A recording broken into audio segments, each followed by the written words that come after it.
খাইতে সময় দাও। অনেক কষ্ট করে উনি নিছে টোকেন নিছে।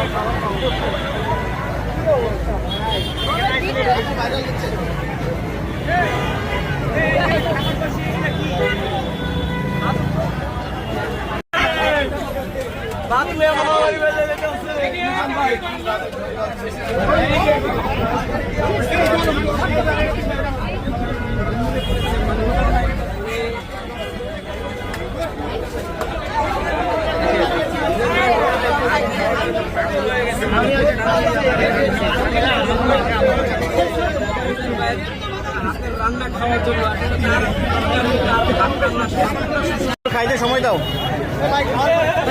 অনেক কষ্ট করে উনি নিছে টোকেন নিছে।